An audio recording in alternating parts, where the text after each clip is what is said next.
Vic, I want to say thank you so much for joining us for this inaugural episode of Stroke for Stroke. I couldn't think of a better person to have on. So right away, I wanted to hop in and talk a little bit about Swoosh Sunday, and I think you're getting close up to 50 renditions of this thing that you created. So how's it been going? How do you feel it's changed and evolved over time? And I got to ask, where did you kind of get the idea for this? Did it just strike you in the middle of the night and say, I got to hop right in, or what?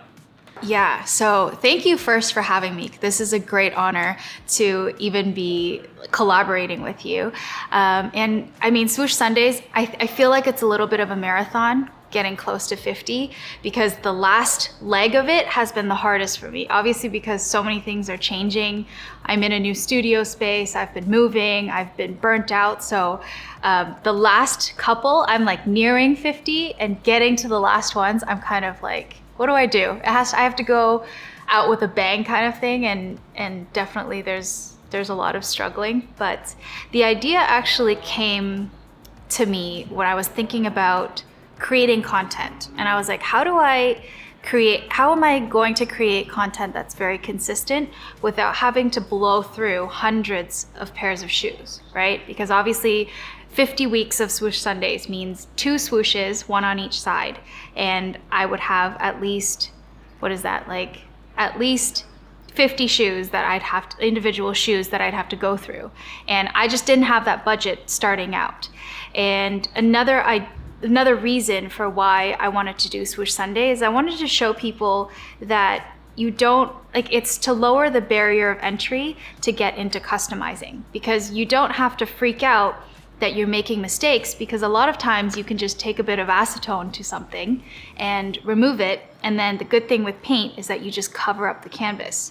So, whether it's for somebody who's just practicing, that's a really good way to do it, is just on the surface of the swoosh.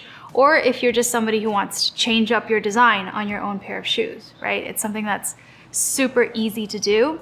And if my designs can get more complex over time, your skills as you're doing this is also going to improve as you do more of it. Love it. Love that concept. So I think that for a lot of customizers, one thing that I think a lot of people make the mistake of is really only creating content around their finished pairs, just taking those kind of money shots, doing your little photo shoot, and that's kind of the only stuff that they'll post to Instagram.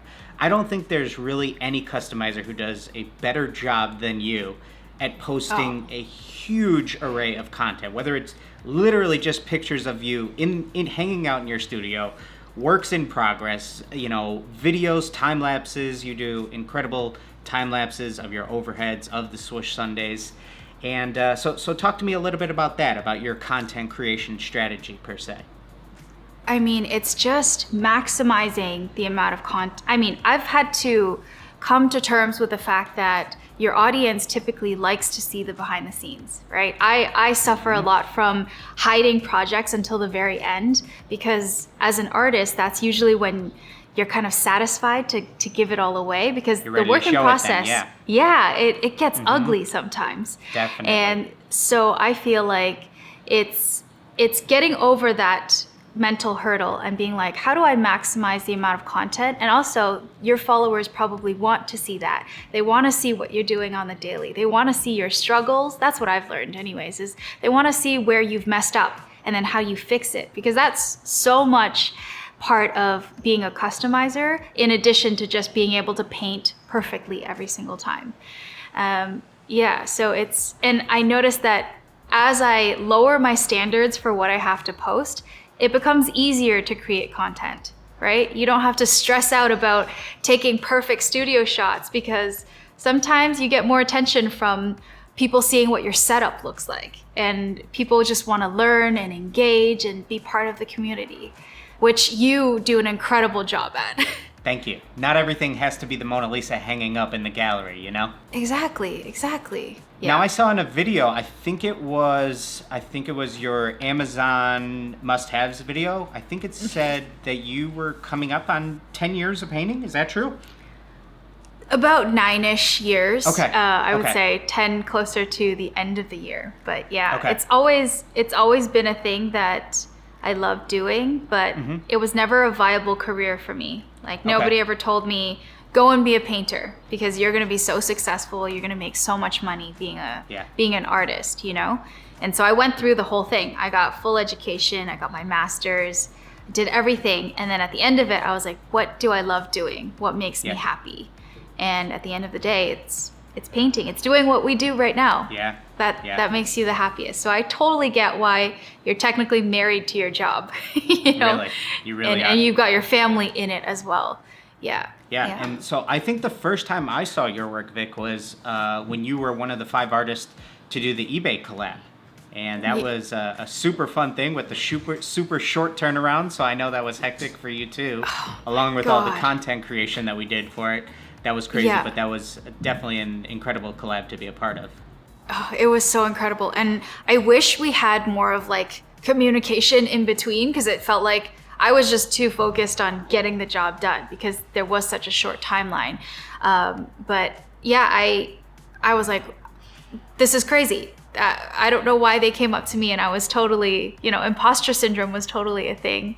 And I was like, oh no, there are all these incredible guys, all people who are huge in the sneaker customizing world. And then there's me. I was this small fry. I mean, I still am, but small fry. I don't know if I can do this. But I had to just give it a go and have fun and experiment with it. Absolutely. So, you did an amazing job. And I know you vlogged a lot of it. I think you made a video every day of doing it. Is that correct? I did. And then by the time it was like nearing the end, you could see me kind of basically breaking down. When that clock's starting to run down and the ideas are for video at least are like, I don't even want to film. I just need to get to work. Yes, but, exactly. You sign yourself up for it, so. Yep. And I was still working on top down and filming time lapses and progress. So it was like, how do you turn on the camera? And then the battery would run out, or that there would be a time limit on the camera. So 30 minutes, and then, you're working here for 3 hours and you only get 30 minutes of it. Yeah. So definitely a learning experience for sure. Amazing. And then for your birthday in May, you did a really exciting video on Instagram with how many different female creators was it? Oh yeah, that was incredible. Dillon, it's not everything that I'm about, but I constantly notice, I'm like, there aren't that many female sneaker artists. And I always say this, and I say this to everyone. And then when I set out to do this video, I was thinking it would be like, 7 to 10 artists. I just get some people together. That's always the easiest to coordinate. And I ended up finding about 100 female artists. Not everybody got back to me, only about less like 50 or so. And, it opened my eyes to the fact that there are a lot of female sneaker artists. Maybe, we're all up and coming, that kind of thing. But I was pleasantly surprised to find that there were so many, and there are so many talented ones out there as well. So that was definitely so much fun. And I just think that the diversity in artistic styles really shine through in a video like that was either 30 seconds or a minute long. Everybody really only had 1 to 2 seconds probably, but to see all of those various art styles clearly from all around the world was just absolutely incredible. So again, thank you for shining a light on all of the incredible female customizers in the space. To be a pioneer doing that, I just want to give you a big salute for that, Vic. Thank you so much. And Dillon, you pioneered a lot of things, and it's all about growing the community. And I think watching you and seeing how you, share your experience, share your tips and tricks, and bring everybody together, that's really what inspires me to do something like that too. Because that's what makes it great. That's what makes the sneaker customizing community so great. Everybody's supportive. Vic, I won't take up any more of your time. I know you're in the middle of moving. So again, thank you so much for joining us for this. You did an incredible job. Shoes look great, and I really look forward to doing a part 2 with you down the road. Yes, thank you. And to more collaborations in the future, for sure. Absolutely. All right, Vic, thank you for everything. Take care. Everybody, please make sure you go and check out Vic's work. An incredible artist, and plenty more things from her to come. Thank you, guys.